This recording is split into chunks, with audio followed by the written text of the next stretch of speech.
All right, this is Infosec Decoded 60 Facebook's Secret Elite. And starting with me with one I found with the Chevy Bolt. I don't know who would buy an American car. My whole life, the rule has been never buy an American car, and it continues to be that way. So if you buy the Chevy electric car, the Chevy Bolts, they explode, they catch fire for no apparent reason, and they're not bothering to do anything about it. They recalled some of them and told people, oh, your version is fine. And then they said, oh, we'll recall them all. And they said, okay, I'll bring it in and have it fixed. They say, no, we're not ready with the fix. In fact, we're still arguing with the person. We don't even know the cause. And in the meantime, don't park it inside. Only charge the battery to like 80%. Don't leave it plugged in overnight. And it still might catch fire, and have a good day. And the owners are like, wait a minute, what? And people are putting signs up on their garage saying, you cannot park a Chevy Bolt in here. If you're driving a Chevy Bolt, get lost. And people are like demanding that Chevy buy it back. And apparently, if you call your dealer and make a big stink, you can talk them into buying your individual car back. But there's 141,000 of them out there that are just waiting for further information. They say, we're not really sure if it's the battery or what it is, but they do catch fire now and then. And that's like even more than I would expect you get from buying an American car. But, anyway. I'm glad I didn't get a Chevy Bolt. Anyway, right, and Liz has got a fake model. Yeah, so this AI generated model has gotten 100 different sponsorships for social media companies that advertise on social media, and is on track to make almost $1 million in a year, which is pretty wild. So these pictures are really good. They really look like a real person. They are really good. I thought so too. And they, the company that created her said, well, she'll be 22 forever, and she'll never have any like booze or drug scandals or anything like that, like a real model or actress might. And so it's just great. And the companies that are offering sponsorships love it. So she'll be advertising Coca-Cola or something. Right. Yeah, well, this is the brave new world we all saw coming for a while, like the deep fakes. Yeah. And it's so people think about, oh, well, robots are coming for our like monotonous jobs, like assembly line and service industry jobs, but it even applies further than that. Yeah. Well, now all they need to do is make robots to like click on the ads and watch the ads, and they can just wipe us all out. Right. Bring it full circle. So. All right. And Irvin, yeah, I actually updated my iPhone. It was pretty annoying, but. Did you now? We're supposed to update our iPhone, they say. Yes. Apple has fixed the hole for that zero-click flaw from Pegasus, from the Pegasus spyware. It went out yesterday morning, and a bunch of people were surprised that it just popped out of nowhere. But it does fix that hole, and even the US cert said patch it. And I've saw some people give pushback. This has been a 0-day exploited since February, and undoubtedly the NSO has another 5 of them that you can't patch. So I wonder if you're actually accomplishing anything by patching it now. If you were a target, they probably owned you in February. And if you're a target, they'll probably own you tomorrow with the next one. In a way, all we're doing is advertising the NSO group. In a way, and it also kind of feels like the cartoon where the hose has one hole, so you patch that hole, and then another hole opens, you patch that with another finger, till you run out. Yep, and it's also the same thing we always talk about, this privacy stuff. The NSO group says, we provide law enforcement tools to save lives, but what they're really doing is the Saudi government is targeting the journalists that criticize them and stuff. Yeah. The same old thing. The people in power, their idea of a security threat is something that threatens their power. I guess that's kind of true. I don't know. Anyway, so I actually updated my phone because I hadn't in a long time. And I said, well, all right. And now I have like company data from my clients and stuff. I say, well, I guess I have to obey the. I was thinking it was just meaningless compliance. Now I can say, well, I put on a patch, so you can't blame me. It's not like I really think it's going to do anything. It's a Mm. it's a matter of now I can deflect the blame. Anyway, all right, now Alan's got the greatest one. Facebook secret elite. I thought this was a very exciting article. Well, yes, it's a big story.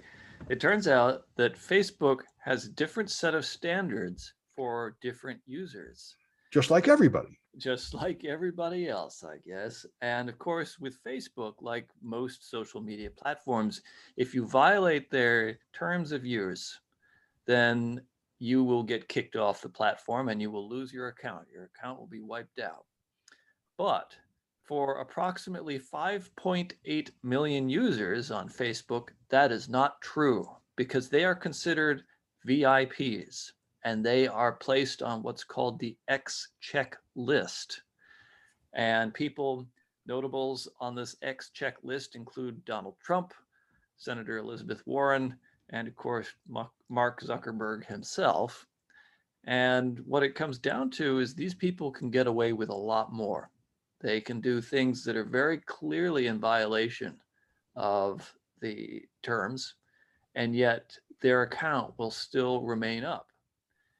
And Facebook knows this is a problem. And according to the Wall Street Journal, which got its hands on some internal Facebook communication, the Facebook people said things internally, such as this VIP program poses numerous legal compliance and legitimacy risks for the company. And also, we are not actually doing what we say we do publicly. Mm-hmm. And unlike the rest of our community, these people can violate our standards without any consequences, and it constitutes a breach of trust. So internally, Facebook knows this is a problem, but for whatever reasons, and this is not explained in the article, it appears that Facebook has decided that there is a business case here for allowing these X-check people, VIPs, to continue doing what they're doing. Well, they drive a tremendous amount of engagement. Yeah. And apparently in 2020, posts that were posts by VIPs within X-check were viewed over 16 billion times before some of the objectionable ones were removed. So among the objectionable posts by VIPs, they were still viewed billions of times before they were taken down. Right. So your profit comes from those people. So obviously you don't want to take that stuff down. Right, exactly. Yeah. And I was impressed by the fact that, they have this sports figure that posted nude pictures of his ex-girlfriend, and they just left it up for a day and didn't punish him because it was getting a lot of clicks. Yes, not a ex-girlfriend, but a woman who is accusing him of sexual assault. Oh, that's right. Yeah. And then the part where they lied to their own oversight board. They say spent $150 million to make the independent oversight board and then sent them false information to make their judgment on. Yeah.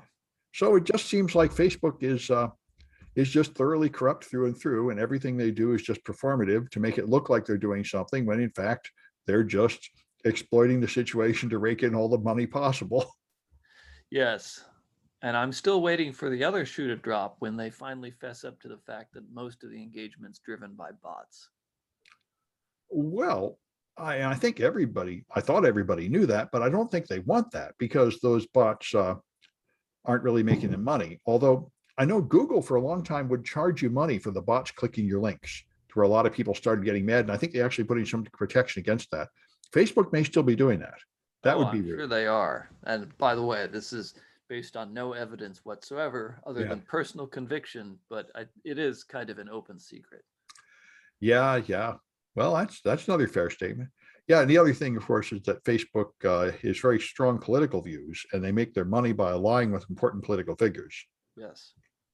And a lot of their money comes from the money laundering of political candidates, of how to take their political contributions and money launder it into their pocket.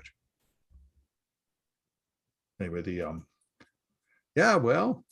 It's a pretty corrupt world. Anyway, so then we got back to me. Oh yeah, with more Facebook stuff, a different one.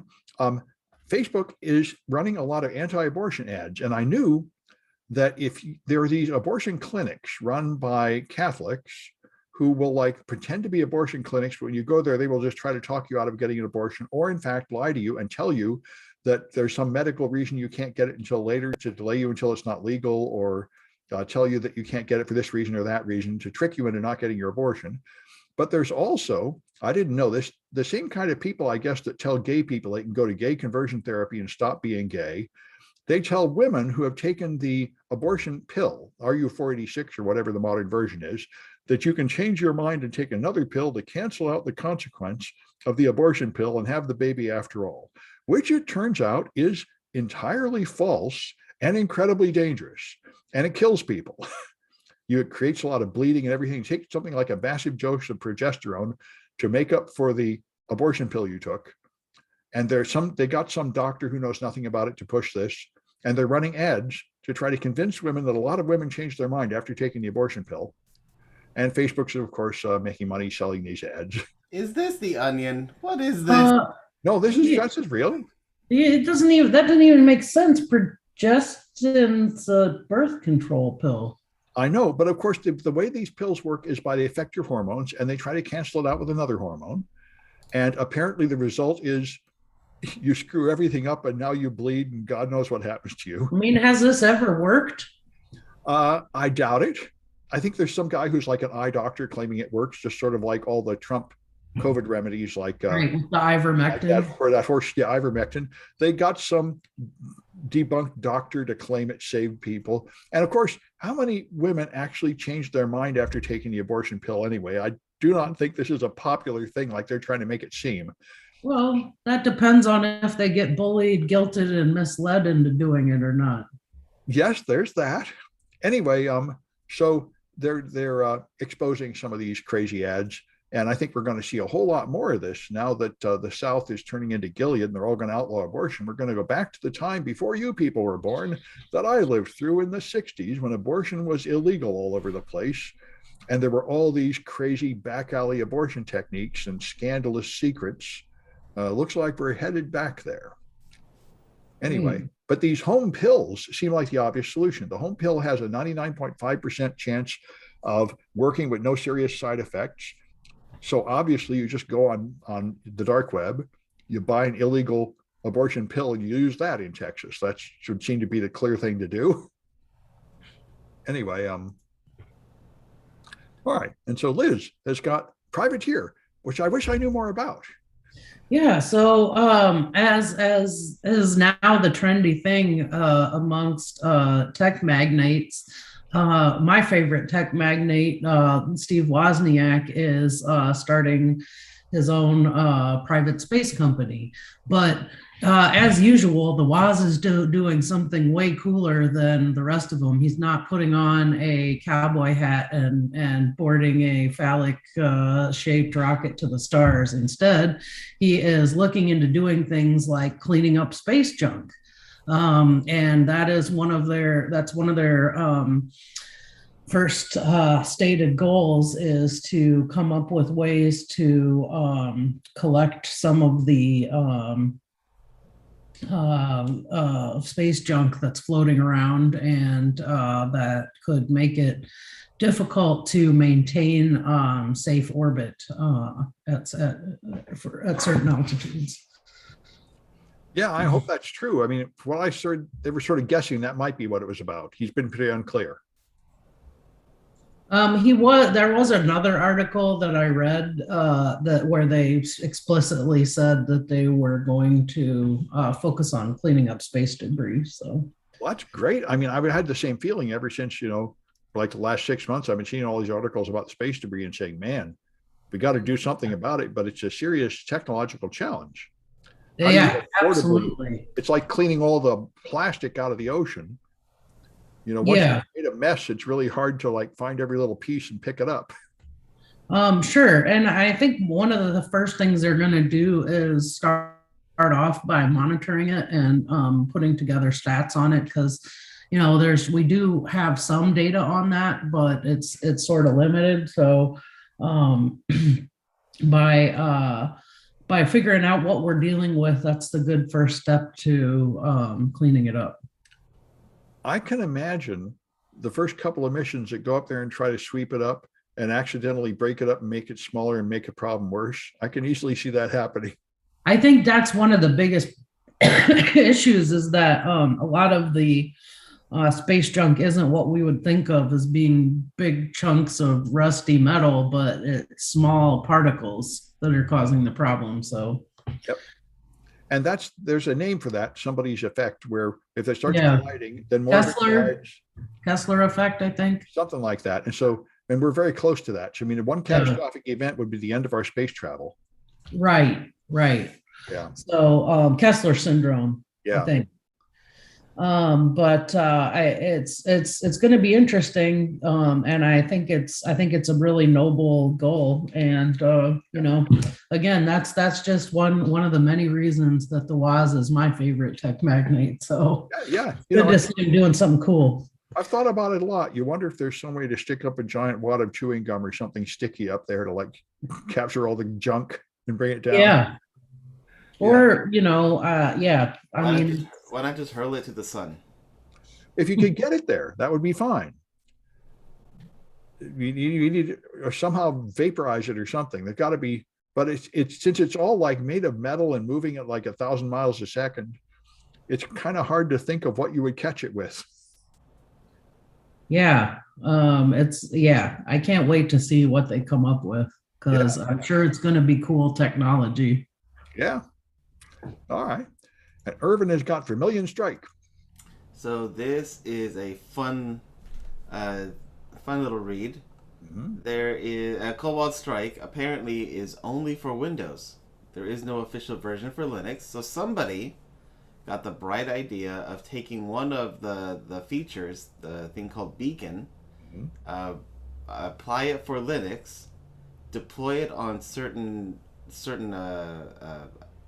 targets, and it works with Cobalt Strike. Yep. So there's a much deeper technical analysis for anybody who wants to read about it, but basically it is allowing this feature of Cobalt Strike to work on Linux, and nobody has a signature for it. They ran it on VirusTotal and nobody popped up anything. So it's fully undetected as of now. Yeah, you know, the thing that's bothered me, Cobalt Strike is all over the press. It's used by professional pen testers all the time, and it's used by a lot of criminal gangs. And they say it's pretty much like Metasploit, but it's better and it's really expensive, $3,500 a year for a license, and there is no open source version of the server. And so I would like to have projects where students practice detecting the beacons, but the problem is there are many beacons you can put on that are free, but there is no server. So I can't like make the beacon actually work without paying $3,500 to get Cobalt Strike, or applying for a 30-day trial license that you have to get approval for, which is something my students can't do. So this is a drag. I wish somebody would give us an open source implementation of the server side so I could make this traffic and students could practice detecting this traffic. Yeah, that would be great. Yeah, that's why when I first saw this, I thought that's what it was. And I was looking through it yesterday, trying to write the project. And I said, wait a minute, there's nothing for the server side. This is no fun. Yeah. Oh, well. All right. And Alan has got Kenya, disinformation in Kenya. Yes, and another social media platform implicated in this. A couple of Mozilla fellows have written a report on the use of disinformation campaigns on Twitter in Kenya. And this involves over 100 different accounts or 100 different prominent Twitter users in Kenya.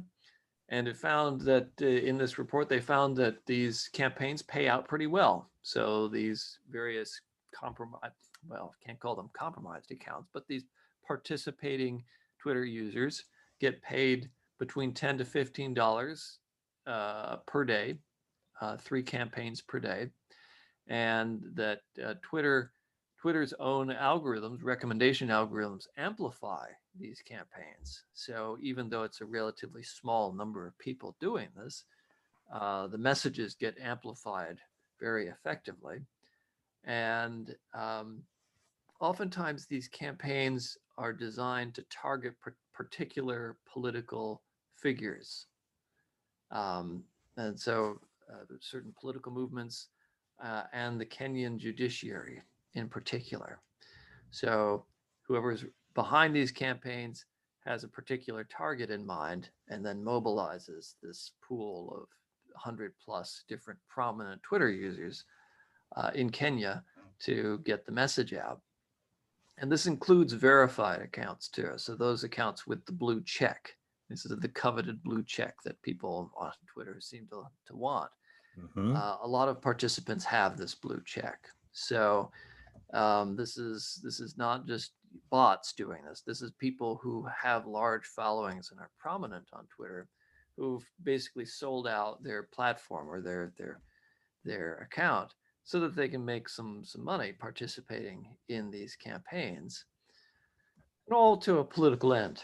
So we hear a lot about political posts and manipulation in the context of American politics, but based on this, it's clear that it's happening in Kenya, and I'm sure in many other countries too. And so political disinformation, political manipulation for pay campaigns seem to be a part of the political landscape, social media landscape, just about everywhere in the world. Yeah. And I mean, I can see it in America. I'm impressed, for example, Trump made the big lie that he lost the election because it was rigged. Then they started this fake audit in Arizona, which they never finished and never published any results from. But of course, that's fine, because all they're trying to do is manufacture doubt. There is an investigation. That's why all Trump wanted was the guys in that other country, the Russian Republic, to say there is an investigation into Biden's son. Because all you have to do is start a rumor based on nothing, and that can have huge political consequences. So this is, I think, an old technique, but the social media are just a new way to do it. Yes, well, social media makes propaganda far more effective. Well, I think what you have to do is you have to craft a message that people will enjoy hearing and find interesting and repeat. So you have to carefully come up with a message that will resonate, which was Trump's genius. He would come up with a lie that would sound good to his followers. For example, when you tell them something else, like to take the vaccine, they don't want to hear, it won't work. And like the number one thing I hear all the time is people paying social media to advertise their product. And that totally doesn't work. I mean, when somebody famous tells you to drink Coca-Cola, you don't drink Coca-Cola. You just sort of hate them for being an obvious shill. But if they tell you that horse dewormer will cure COVID, then you want to believe it, because that's exciting and fun, and that makes you feel powerful and like you're rebelling against the man. Whereas drinking Coca-Cola doesn't. Yes. I have to find a study on this by some psychologist. Yeah, I mean, but I think it's all in messaging. This has been a huge issue for the last 30 years, how to make a viral message. And the viral things are things that are fun and you want to share them. And that cheap commercial imitations of something that's they think is going to go viral is sort of condescending and disgusting, and you don't want to share it. Right, they always fail. Well, I bet there are some that succeed. And that was Trump's genius. I mean, he's the world's greatest reality star. He knows how to say things that will resonate and be exciting and make you want to repeat them and share them. Anyway, all right. And then we're back to, we're back to Windshark. I was surprised I got this one instead of Irvin. So you can take Windows event logs and feed them into Wireshark. Wireshark can take non-network data, like it can read USB data. And I didn't know you could do this, but it's how you can feed event logs into Wireshark, and you can feed Sysmon, which is the Microsoft tool to make much more informative, useful events, and feed it into Wireshark and filter it in the Wireshark filter. Now, so this is like a poor man's Splunk, and I guess I'll write a project about it. My first feeling is, well, you should just use Splunk, but the fact is, this might be easier to use. I don't know. I should probably check it out. Now you can use Wireshark filters to filter your event logs. It would be great to be able to put both the network log or the network packets and Windshark in the same file, because it looked like you have to do one or the other. Well, that's true. I wouldn't be surprised if you have to do one or the other. I mean, they really are completely different kinds of data. They are, but it'd be great to correlate the two together. When this Well, event happened, here's the packets that came with it. well, then you might as well have Splunk. But anyway, I guess I'm going to have to play with it and see how it is, and maybe add it to my instant response class and Yeah. see how useful it is. It might serve a purpose for certain use cases. It might be a good educational tool anyway. Yeah. Anyway, that's cool. And so Liz has got organoids. This is so cool. So these researchers have figured out how they could grow tiny replicas of the human pancreas. And it's just such a neat such a neat area of research where they've come up with some kind of gel that allows them to take cells and grow these small representations of organs within the gel, and it's really a huge step forward in terms of being able to grow replacement organs for people, and it's pretty exciting. I mean, they've also found out ways to grow tissues like intestinal tissue and endometrial tissue. So this could have a really huge impact on cancer treatment in the future. So 3 cheers to these scientists, and I hope they continue to make a lot of really great progress with this project, because it is really groundbreaking and has a lot of really positive implications for healthcare going forward. Oh yeah, yeah. If they can 3D print and grow organs, we can really move into like the robot revolution where you just replace your body and keep going. Yeah. I mean, I think, we are making strides in that area. However, there's a long way to go. Well, yeah. Good. All right, and Irvin has got Wi-Fi counting you. So this is a continuation of research that's being done on how to count people in an area with just Wi-Fi. The first round, people had to be moving around or had to have a device on them. This round, they were able to do it without people moving. Able to send Wi-Fi signal from one device to another and count the people in between. Yep. It's interesting research. Curious to see how we can use it for security reasons. Well, the one I saw years ago, an early version of this, cops would use it to shine into a room to see how many people are in there because there's like a hostage situation. You can see through walls to low resolution, so you can tell how many people there are and whether they're carrying a big metal object like a gun. So, seeing through walls has a lot of consequences. Yeah, like X-ray vision. Yeah, curious to see if that can be done with Wi-Fi. If you can see metal objects with Wi-Fi. Yeah, apparently you can to some extent, but it's an area of developing research. Well, just like this, it's still developing. Yeah, because Wi-Fi is centimeter waves. You'll have resolution of a few centimeters, which is good enough to like count the people. Yeah. And tell you approximately where they are. Probably good enough to do something like aim a sniper rifle through the wall and shoot them, which is quite valuable. Yep. All right. And Alan has got ExpressVPN. More news from the world of security adjacent mergers and acquisitions.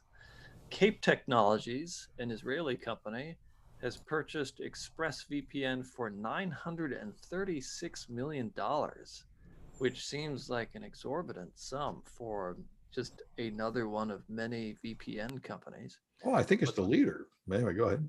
Well, if it's the leader, it's not all that impressive because ExpressVPN is a private entity, but thanks to this acquisition, some news about its operations have turned up.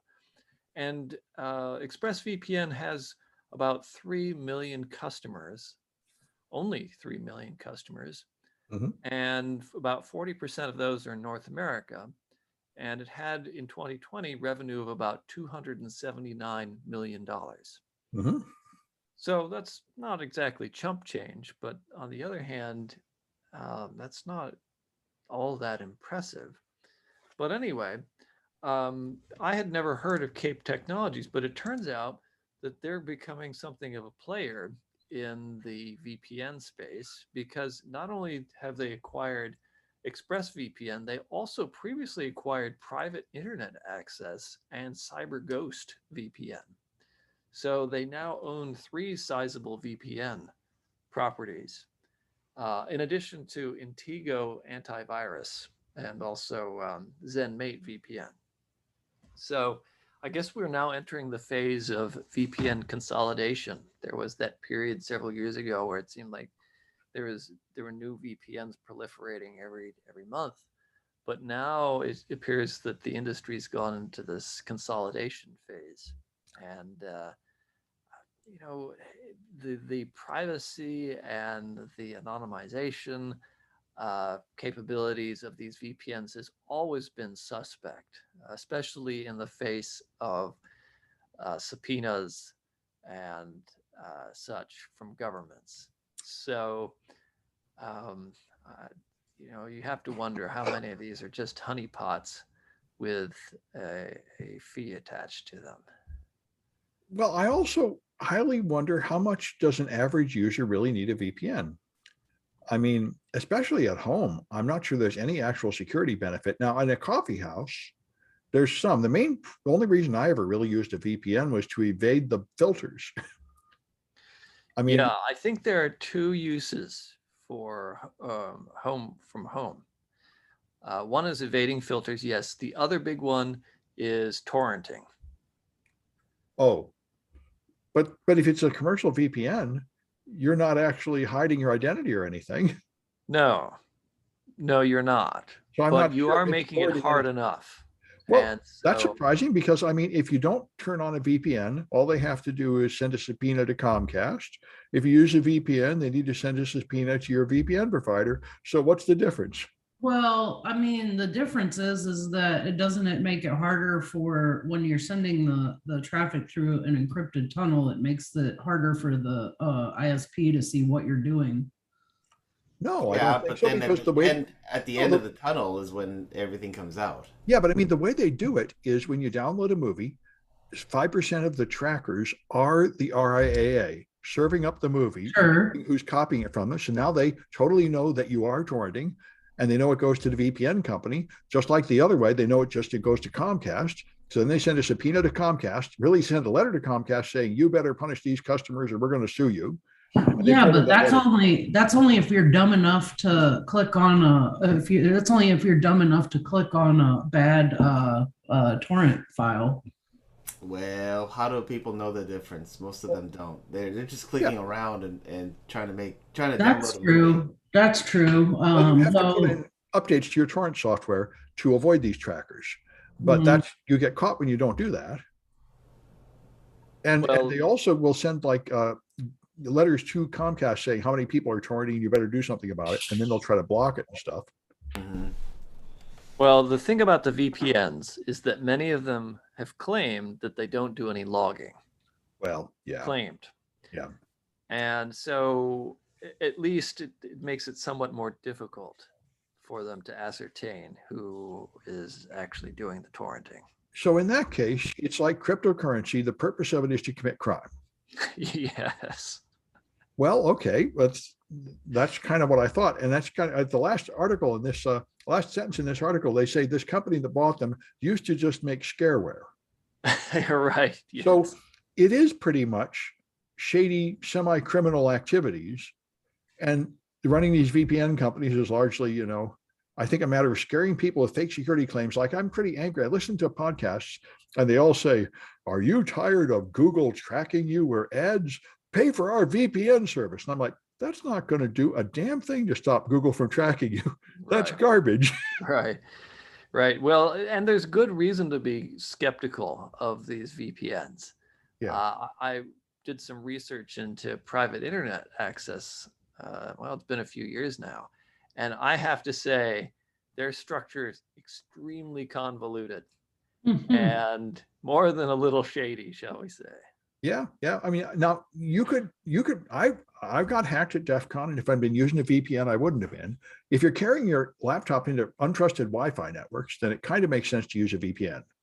But it'd be better to set up your own. Right. Just set up your own. And But it's see, if not you hard. set up your own, then you wouldn't be protected if you're committing crimes. Yes. This is And I true. think that's just like the reason people go into cryptocurrency is for money laundering and tax evasion. This is the privacy advocates pretend there's a high-minded reason to do this, but that's like 5%. 95% is people who want to commit crimes. Anyway, all right. Well, I guess that's it for this one. And what is it? Tuesday, we'll be back on Friday. Oh, today's voting day. It is. That's true. If you haven't voted in the California recall, today's your last day to do that.